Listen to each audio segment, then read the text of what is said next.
Hello guys, welcome back to my channel. അപ്പോൾ ഇന്നത്തെ നമ്മുടെ വീഡിയോ വന്നിട്ട് നമ്മൾ നല്ലൊരു ആവോലി പൊള്ളിച്ചതാണ് കേട്ടോ ഉണ്ടാക്കുന്നത്. മീൻ പൊള്ളിച്ചതാണ് കേട്ടോ ഉണ്ടാക്കാൻ പോകുന്നത്. അപ്പോൾ ഇതാ നമ്മൾ വീഡിയോസൊക്കെ ഇട്ടിട്ട് കുറേ ആയിട്ടുണ്ട്. അപ്പോൾ കുറച്ച് തിരക്കിലായി പോയി, അതുകൊണ്ടാണ്. അപ്പോൾ ഇനി മുതൽ നമ്മൾ വീഡിയോസ് ഇടുന്നതായിരിക്കും.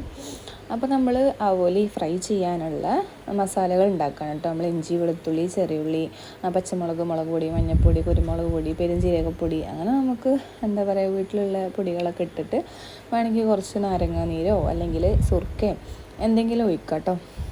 അങ്ങനെയൊക്കെ ഒഴിച്ചിട്ട് കുറച്ച് ആവശ്യത്തിനുള്ള ഉപ്പൊക്കെ ഇട്ട് നന്നായിട്ട് പേസ്റ്റ് ആക്കി എടുക്കാം കേട്ടോ.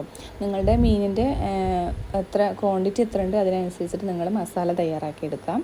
അപ്പോൾ ഞാനത് അവിടെ മസാലയൊക്കെ തേച്ചിട്ട് ഒരു മണിക്കൂറെങ്കിലും നമ്മൾ ഫ്രിഡ്ജിൽ നല്ല എന്താ പറയുക മാരിനേഷൻ ചെയ്തിട്ട് വെക്കാം കേട്ടോ. നല്ല മസാലയൊക്കെ അതിലേക്ക് പിടിക്കാൻ വേണ്ടിയിട്ടാണ്. പിന്നെ അത് കഴിഞ്ഞിട്ട് ഞാൻ ആദ്യം വിചാരിച്ചത് എന്താ പറയുക ചുട്ട് എടുക്കാമെന്നാണ്. പിന്നെ വിചാരിച്ച് പൊള്ളിക്കാമെന്ന് കേട്ടോ.